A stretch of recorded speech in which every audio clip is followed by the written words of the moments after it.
جی قاری صاحب السلام علیکم.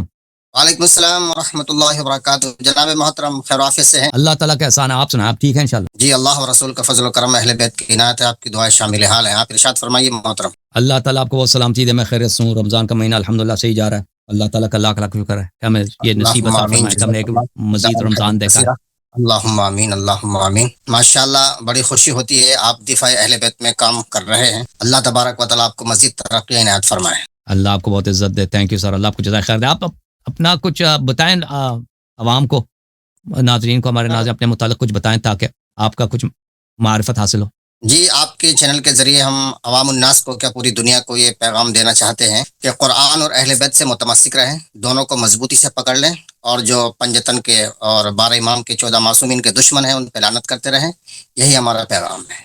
ماشاء اللہ اللہ آپ کو عزت سلامتی سے نوازے. کوئی حکم ہوتا ہوں آپ کے, آپ آپ کے خادم ہیں, میں کیا عرض کروں. آپ ارے سب نہیں, کے کسی بات پورا اسلام سب خادم ہیں, سبھی مخدوم ہیں. سب پورا اسلام کا خلاصہ یہی ہے کہ قرآن اور اہل بیت طاہرین علیہم الصلوۃ والسلام کی اتباع کرنا, ان کی تصدیق کرنا, ان کا دامن پکڑنا, اور فتن میں, جناب محترم, آفات میں, بلاؤں میں. جی بسم اللہ. اس وقت ہندوستان میں ہم عوام الناس کے اندر تعلیم اور تبلیغ اہل بیت کی عام کر رہے ہیں, اور اس لیے ہمیں بہت زیادہ پریشانیوں سے گزرنا پڑ رہا ہے. اور بس آپ سے دعا ہے کہ پروردگار عالم پنجتن پاک کے صدقے میں ہمیں اپنے مقصد میں کامیابی کامرانی عطا فرمائے, اور دشمن اہل بیت کو جو ہے ہدایت کی توفیق عطا فرمائے.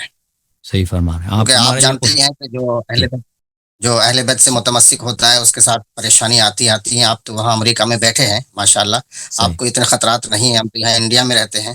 اب آپ سمجھ لیے ہمیں کتنے خطرات ہوں گے یہاں پہ. اسی وجہ سے جو ہے تھوڑی سی پریشانیاں لاحق ہے. جی مولا کو ایسا راستہ نکال جائے, کیونکہ میں خود مناظر ہوں اور اہل بیت کے دفاع میں مناظرات کرتا ہوں. ماشاء اللہ آپ کو بہت عزت دے.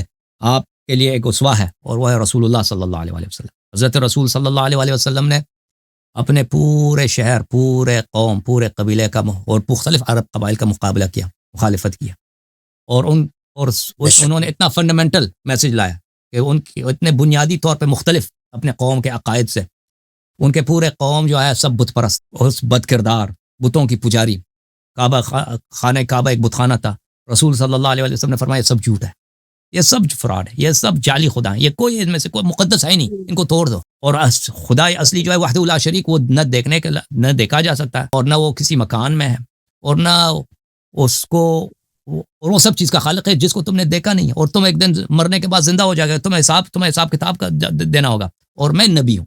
ٹھیک ہے, وہ سب نے ان کی مخالفت کی, سب نے ان کو جادوگر, سب نے ان کو شاعر, سب نے ان کو ساحر اور جھوٹا کذاب مفتری کہا, اور ان کو کیا کیا خطرات, بدترین لوگوں سے بدترین قسم کے سلوک برداشت کرنا پڑا رسول اللہ صلی اللہ علیہ وسلم. یہ دنیا تو جانے والی ایک چیز ہے. اصل انسان کو موت اب ادھر دیکھنا چاہیے سامنے, بالکل. ہم اہل بیت علیہ السلام کے حدیث میں کہ انسان کو موت اس کا نصب العین ہونا چاہیے. نصب العین یعنی آنکھ کے سامنے منصوب, آنکھ بالکل ادھر دیکھ لے, موت قریب دیکھ لے انسان کو. اگر انسان اللہ کے راستے میں ہے, اگر انسان صراط مستقیم پر اللہ کی رضا کے راستے میں کام کر رہا, تو یہ تو بہت ہی پیاری چیز ہے نا کہ لوگ انسان کو گالی دیں, لوگ مخالفتیں کریں. کہ رسول صلی اللہ علیہ وسلم دیکھ رہے ہیں, اللہ دیکھ رہا ہے, فرشتے دیکھ رہے ہیں, ایک اللہ کا بندہ ہے, وہ اہل بیت علیہ السلام کے خاطر لوگ اس کو گالی دے رہے ہیں, اہل بیت علیہ السلام کے خاطر لوگ اس کو پتھر مار رہے ہیں. تو وہ اللہ تعالیٰ سب سے بڑا کریم ہے, اور رسول صلی اللہ علیہ وسلم بڑے غیور, بڑے کریم, اور یہ بہت ہی احسان مند ہے, اور وہ بہت باوفا رسول صلی اللہ علیہ وسلم, اور وہ ہمارے اعمال کے شاہد ہیں, وہ ہمیں دیکھتے ہیں. قل اعملوا فسيرى الله عملكم ورسوله والمؤمنون. تو یہ تو بہت ہی اچھی چیز ہے کہ انسان کو گالی پڑے, کوئی تھوک مارے چہرے پہ. اگر انسان کو ان باتوں سے خطرہ بھی ہو تو انسان کو یاد رکھنا چاہیے کہ اس کا جو ساتھی ہے, وہ ساتھ ہے, واقعاً ساتھ ہے, وہ ساتھی اللہ تعالیٰ ہے, وہ ساتھی رسول صلی اللہ علیہ وسلم. وہ ساتھی جو ساتھ ہے نا, وہ سب سے وہ زیادہ قوی ہے, سب سے زیادہ وہ طاقتور ہے. اور یہ جو مخالفین ہیں, یہ جو ہے نا جرسوم بھی نہیں ہے, یہ کچھ بھی نہیں ہے, کچھ بھی نہیں ہے. اور اگر اللہ اور رسول راضی ہیں, یہ جراثیم جو ہے انسان کو گالی بھی دیتا ہے نا, سارا دن بک بک بھی کریں, تو ان سے کیا فرق پڑتا ہے. اللہ تبارک و تعالیٰ کا بہت بڑا کرم ہے, احسان ہے, فضل عمیم ہے کہ ابھی تک ہم ڈٹے ہوئے ہیں, ہٹنے والوں میں سے نہیں ہیں, ہم کٹنے والوں میں سے ہیں ماشاءاللہ. مگر تھوڑا سا گلا جو ہے مجھے اہل تشیع سے ہے, کیونکہ ہم اہل بیت کی تبلیغ کو عام کر رہے ہیں اور اہل سنت میں کر رہے ہیں. تو ہمیں امید تھی کہ اگر کوئی پریشانی پڑے گی تو اہل تشیع ہمارا ساتھ دیں گے, لیکن ایسا ہوا نہیں. جو ہمیں امید تھی, ہماری امید ٹوٹ گئی.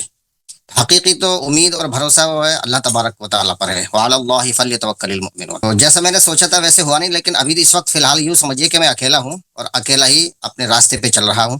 ہماری جان جا سکتی ہے لیکن اہل بیت کی شان، اہل بیت کی آن نہیں جا سکتی۔ مرتے دم تک ہم اپنی جان پہ کھیل کے، سر پہ کفن باندھ کے اہل بیت کا دفاع کر رہے تھے، کر رہے ہیں، اور انشاءاللہ الرحمن کرتے رہیں گے۔ ماشاء اللہ ماشاء اللہ۔ تم یہ آپ کا گلایہ سن کر ہمیں اتنا ہم تعجب نہیں کرتے کہ شیعہ قوم نے آپ کو گلے نہیں لگایا اور آپ کو ساتھ نہیں دیا ہے۔ شیعہ قوم ایک غافل قوم ہے، اور یہاں سے میں اپیل کرتا ہوں اپنے شیعہ بھائیوں سے، شیعہ علماء سے، شیعہ تنظیموں سے کہ آپ ہندوستان میں اس محترم قاری احمد حسن صاحب کو، جو اہل بیت علیہ الصلوۃ والسلام کے نام پہ کام کر رہے ہیں، ان کی قدر جانیے اور ان کو سپورٹ دیجیے، ان کو گلے لگا دیجیے اور ان کو اپنا بھائی سمجھ لیں۔ انشاءاللہ تبارک و تعالی ان کے اپنی جماعت جو ان سے وہ اہل بیت علیہ السلام کے خاطر اگر ان سے مخالفت کر رہی ہے تو آپ کا فریضہ بنتا ہے کہ ان کو کسی قسم کی تنہائی اور کسی قسم کی کمی اور آپ کی جانب سے کم توجہی کو ان کو محسوس نہ ہو۔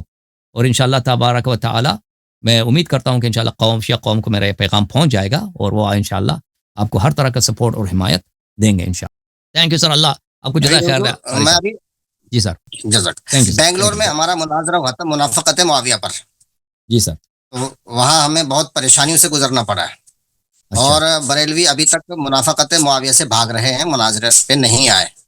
بنگلور میں ہمارا مناظرہ ہوا تھا منافقت معاویہ پر، اور وہاں ہمیں جان کا بہت خطرہ تھا، کیونکہ جان ہے تو جہان ہے، جان ہے تو پھر کام آگے ہوگا، جان ہی چلی جائے گی تو پھر کام کون کرے گا۔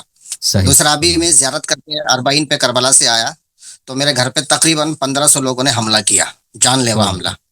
اللہ تبارک و تعالیٰ کے فضل و کرم سے میں نے حضور صلی اللہ علیہ وسلم کی سنت کو ادا کیا، اور اللہ نے مجھے وہاں صحیح سلامت اپنے گھر سے نکال دیا 1500 لوگوں کے بیچ میں جمعے کے بعد، اور وہاں سے میں نے پھر ابھی ہجرت کی، ابھی میں فی الحال ابھی باہر ہوں، تو اس وقت بڑی پریشانیوں سے مجھے گزرنا پڑ رہا ہے۔